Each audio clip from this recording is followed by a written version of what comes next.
Welcome to the Observeday podcast, the show where we celebrate the days that matter. From holidays to meaningful observances, we bring you inspiring conversations, stories, and ideas to make each day count. Whether it's raising awareness, learning something new, or simply sparking joy, this is your space to explore the calendar in a whole new way. I'm your host, Wisdom Okonkwo, and I'm excited to share today's observance with you. Let's dive in. Dr. Zafra Lerman is a world-renowned chemist, educator, and peace builder who has dedicated her life to making science a universal language for peace. As founder and president of the Malta Conferences Foundation, she brings together scientists from countries in conflict, Israel, Palestine, Iran, Iraq, and beyond to collaborate on shared global challenges such as clean water, climate change, and nuclear safety. Her teaching innovations have transformed science education for marginalized communities from homeless youths and incarcerated students to learners across war-torn regions. She has been recognized with multiple Nobel Peace Prize nominations, the Andrei Sakharov Award for Human Rights, and the U.S. Presidential Award for Mentoring Minorities in Science, presented by President Bill Clinton. In this conversation, Dr. Lerman shares how science and education can unite people beyond politics and how today's students can become catalysts for peace, progress, and purpose. Welcome to the podcast, Dr. Zafra. Thank you very much. Yeah. We are celebrating International Students Day. What does the International Students Day mean to you, especially after decades of mentoring young scientists and peace builders? I mentored young children, not just young scientists. I mentored children in all ages. For me, students is what keeps me going. I just love students, and I believe that everybody can learn if we can teach them the right way. And therefore, celebrating the students is a great thing for me because I spent decades to develop ways to teach science so everybody will be able to learn science and we will not leave anybody behind. And I am always associated with students. So to celebrate the students is a very important thing for me. I keep in touch with my students and I'm shocked how old they are already. And we still keep so close. Yeah. When they tell me the age, I said, what? These are my students? Oh my God. But I always keep in touch with my students and I like to celebrate them and in any way that is possible because I believe that education is a human right that belongs to everybody. Yeah. And therefore I develop ways to teach science through art, music, dance, drama, rap, animation, poetry, anything you want, not to leave anybody behind. The problem is that different students learn different way. And when we try to teach everybody the same way, for sure a student that knows from the age of 2 that they will become scientists, you have to teach them science very different than a student that his interest or her interest is in dance. Does not mean that one student is smarter than the other. It means that we have to teach differently in order to make sure that everybody can understand the subject. And this is why I developed this way of teaching that became very successful all over the world. Yeah, I'm curious, Dr. Zafra, how did your journey as a chemist evolve into using science as a diplomatic bridge? Science is a language. I always say that a scientist in Bethlehem, Pennsylvania in the US, and a scientist in Bethlehem in the West Bank can communicate the results in research in chemistry to each other without having to know each other's language. Because science is international. Science is a field that doesn't see culture, religion, language. Therefore, I felt that science is something that can bring people together more than anything else. It's true that music is the same. Music is international, but scientists have a different status with their government than the musician. Science is a very strange subject. Science can prolong life, but science can cut life short. So therefore, I feel that it's the responsibility of the scientists to use their science to achieve peace. And it's much easier to bring people that are scientists from countries that they don't have a chance to talk to each other, to bring them together like what I did in the Malta conferences, in order to give them a forum to see what unites them and not what divides them.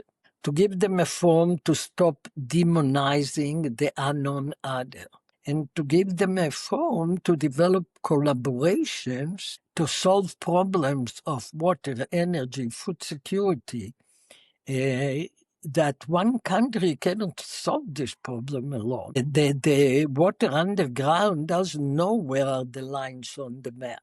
It goes through several countries. Yeah. So therefore, these scientists have to work together, and it's amazing because if we have Nobel laureates too with us, but if you see after 5 days, the people that spend 5 days to be together, everybody in the same hotel, everybody is eating together, everybody is in the lectures together, in interactive workshop together, in social events together, you think that it was a reunion of a family. People practically have tears in their eyes to say goodbye to each other. And this is why I feel that science has the responsibility and the ability to do diplomacy that regular diplomacy cannot do. Oh, yeah.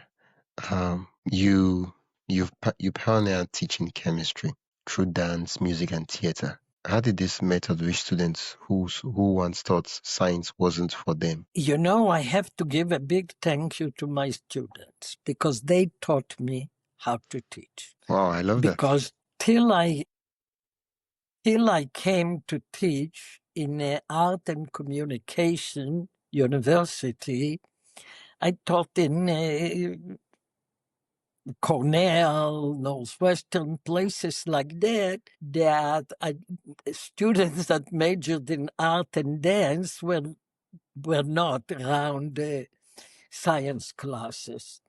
And I remember the first time that I tried to teach a chemical reaction, one of my students that was a dance student got up and she said, "Oh, I know how to make it simple." I said, "Be my Okay. guest. How will you make it simple?" So she took students, told them all to get up, and everybody was a chemical. And then she made them dance the reaction I had on the blackboard.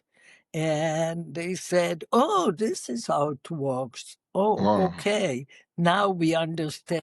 I said, "Oh, it's interesting. I better learn from the students how they teach, Yeah. how they learn, and I will learn to teach from how they learn." So my students were the best teachers that I ever had because they were the ones that taught me how to teach. Oh, I love that. Uh, uh, uh, I I I want you to talk about how creative approaches are like the one, and the fact that you were open to your form, because sometimes some teachers, the students, they want to like explain the way it's like, no, what are you saying? Yeah. And they don't even create that safe space for the students to express themselves. And I love the fact that you're open to listening to them and not just teaching, like feeling it. It's a two-way process for you and your students. How can creative approaches to education transform global learning, especially in underprivileged regions where most of the resources are not there, like other parts of the world. Before we dive deeper, I'd love to invite you to join the Observeday newsletter. Every week, I send you highlights of upcoming observances, creative ways to celebrate, and behind the scenes extras from the shows. It's the perfect way to stay inspired and never miss a meaningful moment. Sign up today at observeday.com/join. That is observeday.com/join. Now, let's get back to the conversation. So I traveled all over the world to do workshops with teachers to show them how to teach this way. I was all over, and it was adapted. The point is that these teachers that were in my workshops, when they leave, new teachers don't continue because the point is to involve the administrator too. Yeah. But they changed. I'll give you an example. In the Okay. Chicago public school inner city, we have a lot of underprivileged students, and I was the head of the Science Institute. So all my faculty was teaching with me in this course, Yeah. and we really changed completely in the schools that we worked the way they were teaching science, and suddenly the students were successful.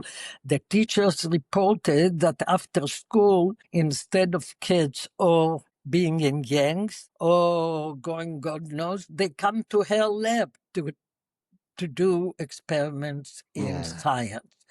And it was very successful. But then the CEO of the schools changed and a new one came. And he did not feel that science was so important. And he did not put the same effort that his predecessor. And this is Yeah. where the problem is.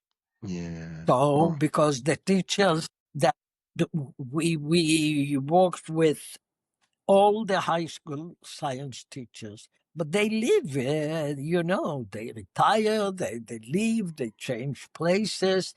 And the point is that you have to have the administration being interested in that to continue all that.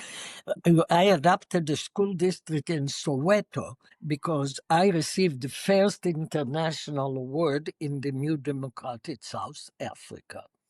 And it was a beautiful event. But then I traveled around South Africa and visited school, and the school district in Soweto was ready to have me, and I had a group that came with me, work with their teachers to adapt this system. And then we were sending the material. Everything we did with the teachers in Chicago, we did remotely with the teachers in Soweto. And it Yeah. was wonderful for Soweto too.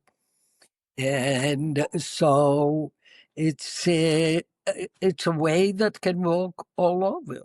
And I see now I see from how many people read my papers now that are even 20 years old. So I see an interest in this Yeah. method all over. And when you teach like that, and then you assess your student, instead of exam, multiple choice. I hated exam. I hated exams because I thought, what, in 1 hour I have to show all what I know, and if I'm not feeling well, and if it's not my best, it's so not fair that in 1 hour. So I told my students that we have a say, everything you hate to be done to you, don't do to your friends. And because every student that is in my class is my friend, therefore I cannot do to them what I hated to be done to me. So I'm not going to give them a grade on a multiple choice test that they write. They will be able to show me the knowledge any way they want. They can sing it, they can dance it, they can act it, they can draw it, but they will not write multiple choice tests. And I said, in addition, there is another advantage. I will not be the only one evaluating. The whole class, together with me, will evaluate the project and will see. And you cannot believe, like theater students did a drama on the chemical bond. And they explain how do we get table salt that is called sodium chloride. Yeah. It's made from sodium, and they wrote it all like Romeo and Juliet by Shakespeare. It was following it perfectly, and every Shakespeare story ends with a tragedy. So the tragedy is that sodium chloride, the table salt, when you put in water, the sodium goes one side and chlorine the other side. So they did it like sodium fell in love with chlorine, gave her his electron to make him her his sweetest wife. And then, in order to be a tragedy, a water molecule came and broke the marriage.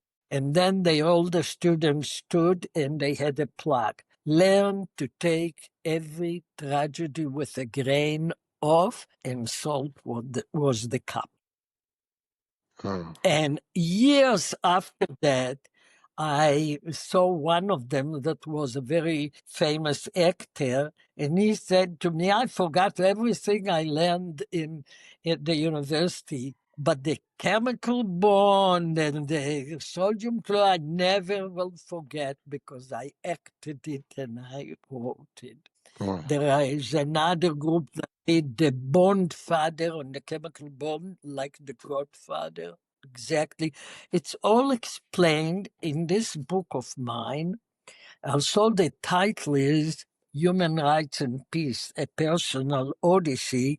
There is a huge chapter on my methods of teaching with examples, with pictures, with everything. So both the teaching is here and how to use science for human rights and peace. And this just came out in paperback, so it's not as expensive as it was.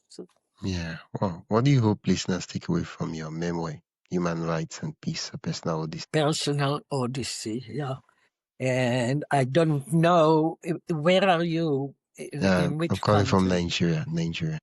Nigeria. I don't know if you have Zoom, Amazon in Nigeria, but Amazon sells the book all the time. Yeah. The question I asked is, what do you hope listeners will take away from your memoir when they read the book? When they read the book, Yeah. What do you hope they take away? the book is really a memoir. It's a memoir. And there is a lot of lessons. First, for women with children. I have grandchildren. Yeah. But I meant to become a scientist, a doctor, a professor, and still pay a lot of attention to my son, to my grandchildren. And it's a message to women how you can be successful and have a family. It's a message to people that want to teach science, that you can teach science differently and not leave children behind. Yeah. That everybody can learn. I believe that everybody can learn, and it's a human rights issue that we as teachers must teach everybody. We cannot decide this group will never know science.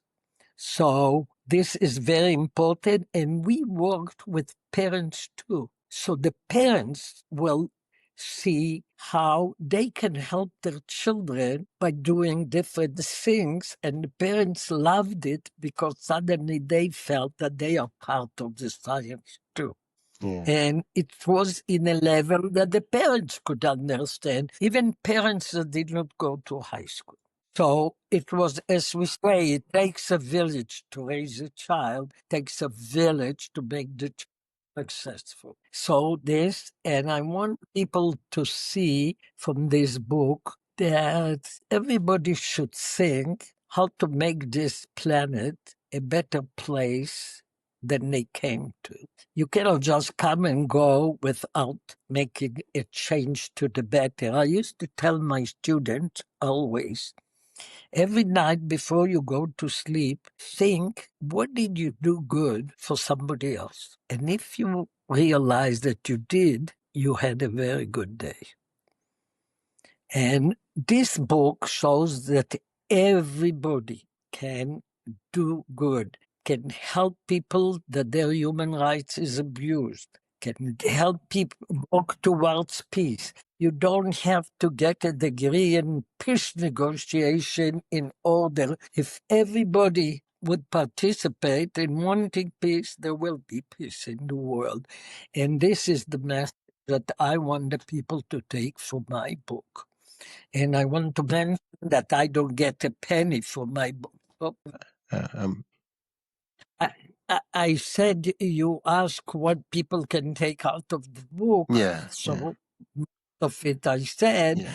but at the end I said that the message is please join to achieve peace in the world. Yeah. And from the book, you can see what one woman alone can do. Yeah. You can imagine if people join what we can do to make peace in the world. Yeah. Well, my last question would be, what message would you give to international students on this particular day? The message I would give to the students is please study what your heart desires. Don't listen to people telling you study that because you will make more money. You will be successful if you study what you love. And this is why my students are successful in their what they learned. Also, it's the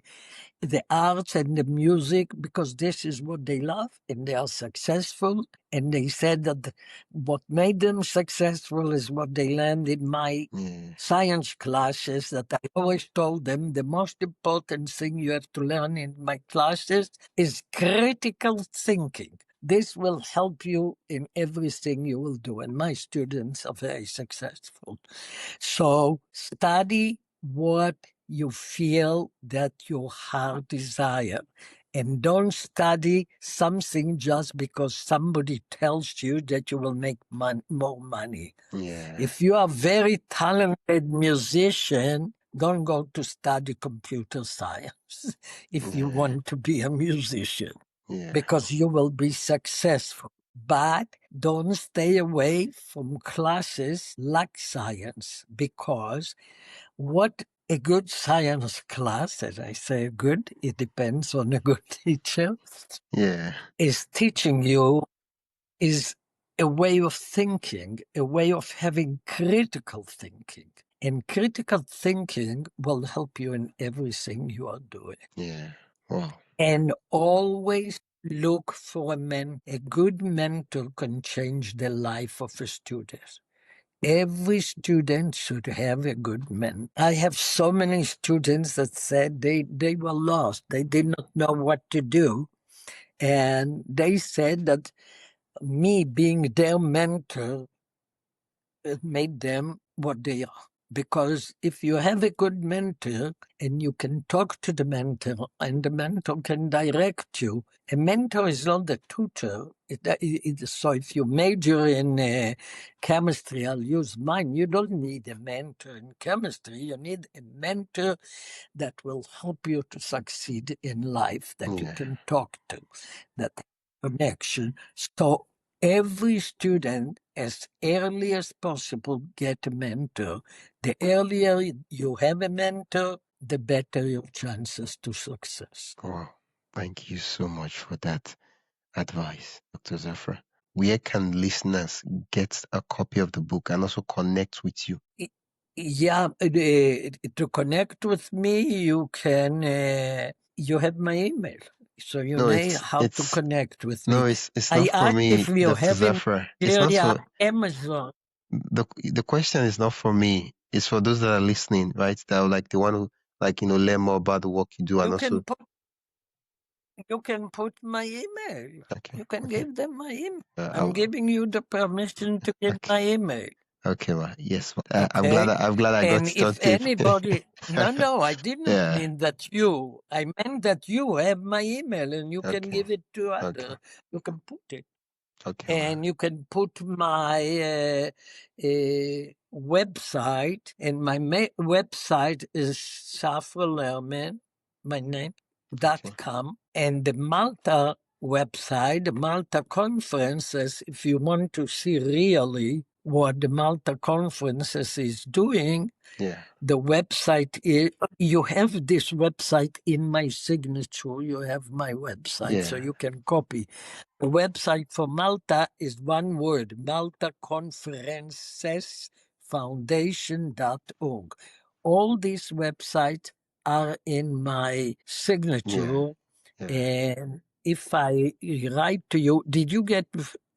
Oh, I wrote to you Yeah, I from saw the here email. I saw the email. because Yeah. The reason so I you do have have all that in the I have the links, but it's just that at the end of the episode, I like for the guests to just and you can say it out loud. Yeah, yeah. I'll add it in the you can description, put this. so that listeners can click and go directly to the site. Thank you so much, Dr. Zafra, for impacting with So wisdom you remember the today. title of the book? Human rights You and remember peace: the a title? personal Odyssey. I'll add it in the description and the show notes. Okay. Yeah. Thank you very much. Yeah. Send my kudos to whoever designed the book cover. They did a great job. It's it's very funny. So now I'll tell you. This is not a professional picture. This picture was taken in my office by one of my students. Wow, that's So you see fantastic. how talented I made my students. It's just a picture in my office that my student took. Wow. Wow. Yeah, Yes. thank you so much. That's it for today's episode of the Observeday podcast. Thank you for spending your time with us as we explore today's observance. If you enjoyed this episode, be sure to subscribe wherever you listen to podcasts and share it with a friend who'd love to celebrate life's special days too. Don't forget to join the newsletter at observeday.com/join for more observance stories, tips, and updates. Until next time, keep finding meaning in every day.